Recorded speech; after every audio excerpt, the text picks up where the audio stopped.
Hello and welcome. You're watching Money Control. The biggest news of the day is coming from Washington today that could reshape the Middle East. You might have caught the wind of it already, but let me lay it out for you. President Donald Trump has unveiled a 20-point plan to end the nearly 2-year war in Gaza alongside Prime Minister Benjamin Netanyahu. Trump is calling it beyond very close to peace but says we still need Hamas on board. Netanyahu is fully behind it, warning that if Hamas refuses, Israel will finish the job with America's support. So what's in this ceasefire plan? How is the world reacting to it? And is this peace deal as close as it sounds or just another long shot? Let's break it down.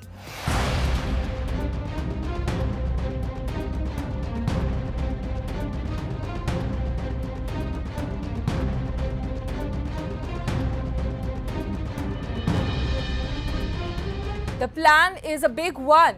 It starts with an immediate ceasefire and demands Hamas free all 48 remaining hostages, about 20 believed alive, plus others remains within 72 hours of signing. In return, Israel would release hundreds of Palestinian prisoners in phases. We have a deal to end the war, the bloody war in Gaza, and bring all our people back home. This is very, very good news. President Trump, like he said, is totally committed to bringing peace and prosperity to this region, and this can only start with the ending of the war in Gaza and bringing back all our people. Israeli troops would pull out of Gaza step by step. Hamas would have to disarm completely and they would be out of Gaza's leadership. A temporary Palestinian committee of qualified local and international experts would run things, guided by a board of peace led by Donald Trump, with names like former British Prime Minister Tony Blair involved. And it means the immediate end to the war itself, not just Gaza. It's the war itself. Under the plan, Arab and Muslim countries have committed, and in writing in many cases, but I actually would take their word for it. The people I mentioned, I'd take their word for it. To demilitarize Gaza, and that's quickly. Decommission the military capabilities of Hamas and all other terror organizations. Do that immediately. And we're relying on the countries that I named and others to deal with Hamas. And I'm hearing that Hamas wants to get this done too. The plan also promises tons of aid, food, water, hospital, and rebuilding a new Gaza with UN and Arab support. Israel keeps a limited security role until threats are gone, with no annexation plan. Trump is talking it up like it's nearly done, but it's not that simple.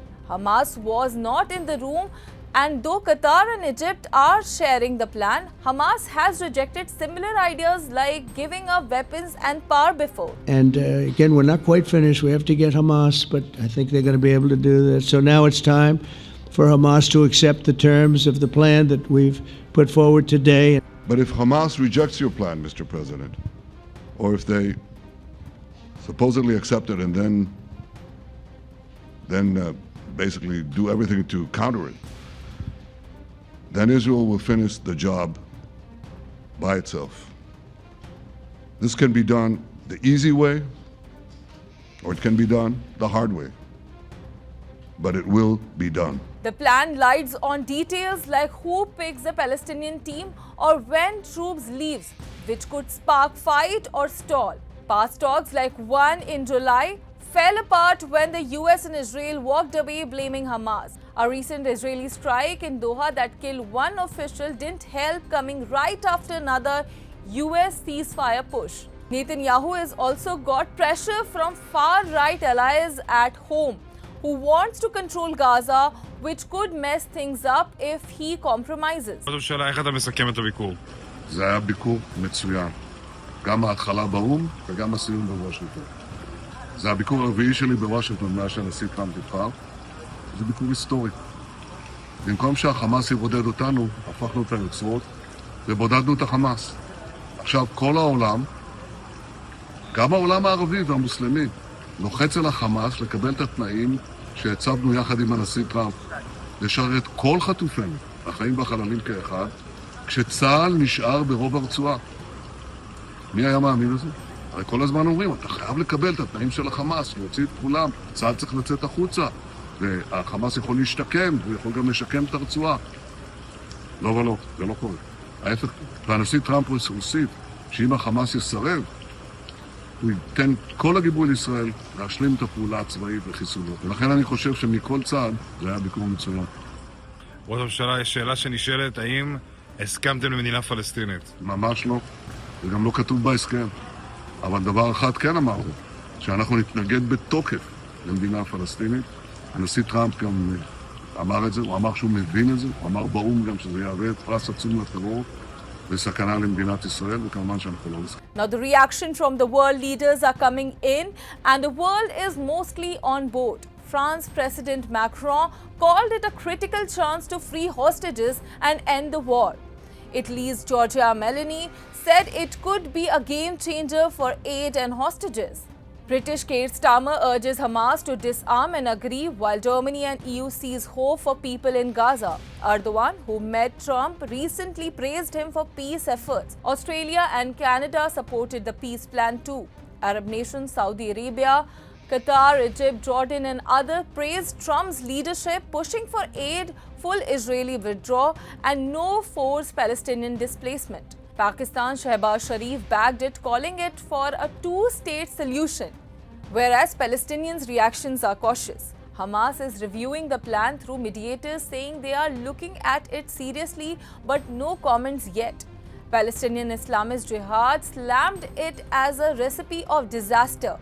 Analysts are calling it a flawed but vital chance to stop the war, which has killed 39 people in a strike on Monday. Well, I think that any proposal that ends the conflict in Gaza and prevents further civilian casualties is a positive development.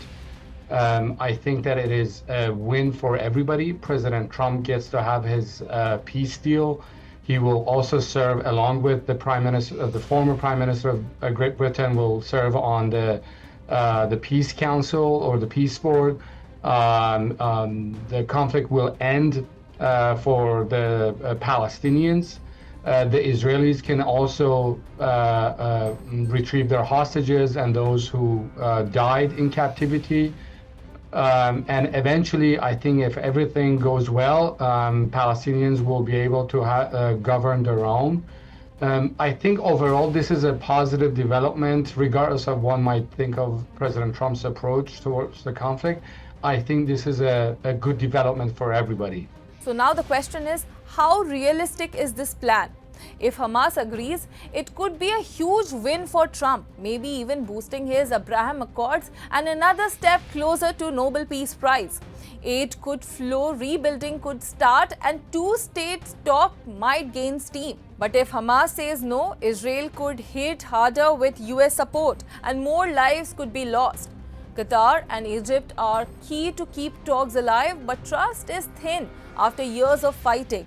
This could be a real breakthrough or just another letdown. We'll keep you posted with all the recent updates. For more global stories, keep watching Money Control. Network 18 decimates Times Internet with over 6 times more unique users on social media. Network 18, the undisputed leader of news networks. Way ahead of the times.